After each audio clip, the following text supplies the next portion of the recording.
வணக்கம். இன்னைக்கு நம்ம என்ன பார்க்க போறோம்னா பார்பிக்யூ நேஷன் ஹாஸ்பிட்டாலிட்டி லிமிடெட் கம்பெனியை பற்றி தான் பார்க்க போகிறோம்.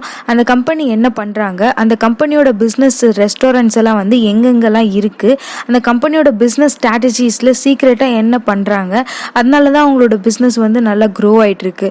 ஸோ என்ன சீக்ரெட்டு, அவங்களோட இப்போதைக்கு ஃபினான்ஷியல் லெவல் என்ன இருக்குது, அந்த கம்பெனியோட ஸ்ட்ரென்த்து, வீக்னஸ்ஸு, ரிஸ்க் ஃபேக்டர் எதனா இருக்கா, இந்த மாதிரி மொத்த டீட்டெயிலாக பார்க்கலாம். வாங்க வீடியோக்குள்ளே போகலாம். பார்பிக்யூ நேஷன் ஹாஸ்பிட்டாலிட்டி லிமிடெட் எப்போ ஸ்டார்ட் ஆயிருக்கு அப்படின்னு பார்த்தீங்கன்னா 2006 தான் ஸ்டார்ட் ஆயிருக்கு. இதோட பேர் வந்து சான்ஜியோ ஹோட்டல் பிரைவேட் லிமிடெட் அப்படின்னு தான் ஃபஸ்ட்டு நேம் இருந்திருக்கு. அதுக்கப்புறமா தான் 2008 பார்பிக்யூ நேஷன் ஹாஸ்பிட்டாலிட்டி லிமிடெட் அப்படின்னு மாற்றி வச்சுருக்காங்க நேமை. இவங்க என்ன பண்ணிட்டு இருக்காங்கன்னா நிறைய சிட்டி பிளேசஸ்லாம் ரெஸ்டாரண்ட் ஓப்பன் பண்ணி ரன் பண்ணி வந்துட்டு இருக்காங்க. 2008 தான் ஃபர்ஸ்ட் ஒரு ரெஸ்டாரண்ட் ஓப்பன் பண்ணியிருக்காங்க. அது ஒரு ரெஸ்டாரண்ட்லேருந்து இப்போ இந்தியா ஃபுல்லாக 147 ரெஸ்டாரண்ட் இருக்கு அவங்களோடது 77 சிட்டிஸ்ல.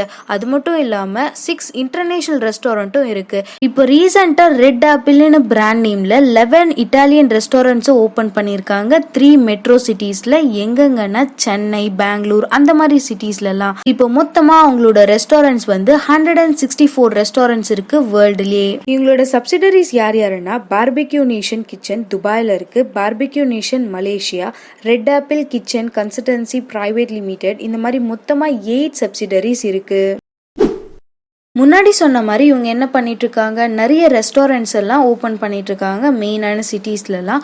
இவங்க என்ன ஸ்ட்ராட்டஜி யூஸ் பண்ணியிருக்காங்க அப்படின்னு பார்க்கலாம். நெக்ஸ்ட் இவங்க வெஜிடேரியனும் நான் வெஜிடேரியனும் ரெண்டுமே அவங்களோட கஸ்டமர்ஸ்க்கு ப்ரொவைட் பண்ணிட்டு இருக்காங்க. இதே மாதிரி தானே எல்லா ரெஸ்டாரண்ட்லயும் கொடுப்பாங்க அப்படின்னு. இதுல எதனா ஸ்பெஷலா எதனா ஐட்டம் இருக்கா அப்படின்னு பாத்தீங்கன்னா ஓவர் த டேபிள் பார்பிக்யூ கான்செப்ட்னு ஒன்று இருக்குங்க. அந்த கான்செப்ட் என்னன்னா அவங்க கிரில் பண்ற சிக்கன்லாம் வந்து லைவா இந்த டேபிள்லயே வச்சு அவங்க கஸ்டமர்ஸ் முன்னாடியே பண்ணுவாங்க. இல்ல அவங்களுக்கு தேவைன்னா அவங்களே பண்ணிக்கலாம் கஸ்டமர்ஸும். அந்த மாதிரி ஒரு கான்செப்ட் கொண்டு வராங்க. அது மட்டும் இல்லாம கஸ்டமர்ஸ் எல்லாம் நல்லா அட்ராக்ட் பண்றதுக்காக நிறைய ஃபெஸ்டிவல்ஸ் எல்லாம் வைக்கிறாங்க. ஃபெஸ்டிவல் நேம்ஸ் என்னன்னா jewels of the sea, mango mania, ஜாட்ஸ் இட் கோ, மிட் ஃபீஸ்ட், இந்த மாதிரி நிறைய ஃபெஸ்டிவல்ஸ் எல்லாம் அந்த ரெஸ்டாரண்ட்லயே வைக்கிறாங்க. நெக்ஸ்ட் அவங்களுக்கு வர கஸ்டமர்ஸ் எல்லாருக்குமே வந்து ஒரு மெயின் டிஷ்ஷா 5 வெஜிடேரியன் ஐட்டம்ஸும் நான் வெஜிடேரியன் ஐட்டம்ஸும் ஒரு 5ம் ரெடி பண்ணி ஆல்ரெடி முன்னாடியே வச்சிடுறாங்க. ஸோ கஸ்டமர்ஸ்க்கு சர்வ் பண்ணுறதுக்காக. அதுக்கப்புறம் மீதி டிஷ் எல்லாம் வந்து கரண்டாக பண்ணிடுறாங்க. ஸோ எங்களோட மெட்ரோ சிட்டிஸில் மட்டுமே வந்து 72 ரெஸ்டாரண்ட்ஸ் இருக்குது. டயர் 1 சிட்டிஸில் 21 ரெஸ்டாரண்ட்ஸ் இருக்குது. டயர் 2 சிட்டிஸில் 39 ரெஸ்டாரண்ட்ஸ் இருக்குது. நெக்ஸ்ட் பார்பிக்யூ நேஷனோட ஃபினான்ஷியல்ஸ் எப்படி இருக்குன்னு பார்க்கலாம். அதில் ஃபர்ஸ்ட் ரெவன்யூ என்ன வந்திருக்கு அப்படின்னு பார்த்தீங்கன்னா 2018 5,904 மில்லியன் வந்திருக்கு, 2019 7,425 மில்லியன், 2020 8,507 மில்லியன் ரெவன்யூ வந்திருக்கு. ஸோ கான்ஸ்டன்ட்டாக இன்க்ரீஸ் ஆயிருக்கு.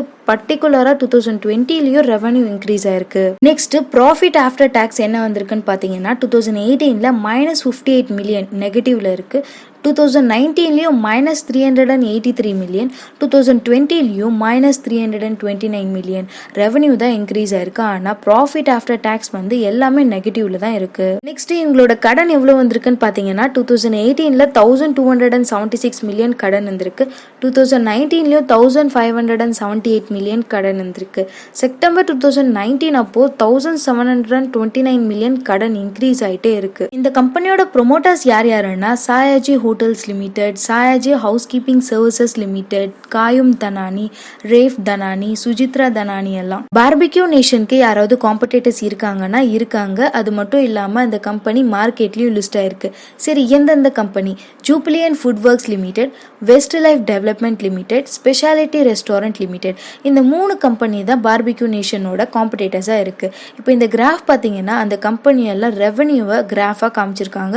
ஜூப்ளியன் ஃபுட் ஒர்க்ஸ் லிமிடெட் தான் ரெவன்யூ அதிகமாக வருது.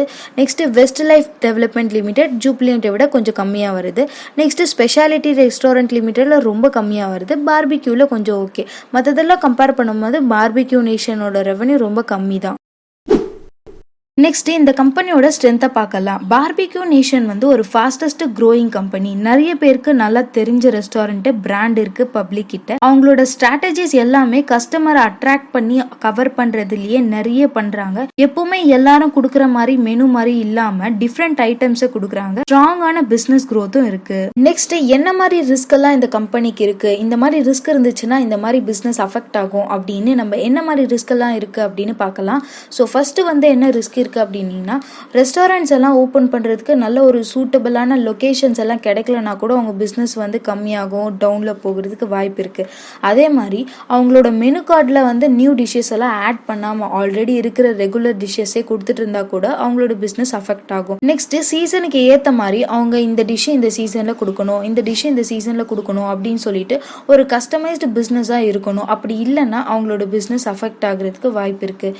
நெக்ஸ்ட் அவங்களோட ரா மெட்டீரியல் சப்ளை பண்ணுறது எல்லாமே வந்து எதனா கட் ஆகி சர்வீசஸ் டவுன் ஆயிடுச்சுன்னா, அவங்களோட குவாலிட்டியும் கம்மியாயிடுச்சுன்னா கூட அஃபெக்ட் ஆகும்.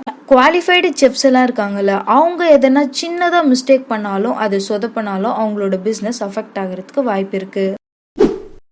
இந்த வீடியோ உங்களுக்கு பிடிச்சிருந்துச்சுன்னா லைக் பண்ணுங்கள், ஷேர் பண்ணுங்கள். உங்கள் ஃப்ரெண்ட்ஸ் யாராவது இன்வெஸ்டிங்கில் இன்ட்ரெஸ்ட்டாக இருந்தாங்கன்னா அவங்களுக்கும் ஷேர் பண்ணிவிடுங்க. இந்த மாதிரி நிறைய வீடியோஸ் நான் போடணும்னா கீழே என்ன டாப்பிக்கில் போகணுன்னு கமெண்ட் பண்ணுங்கள்.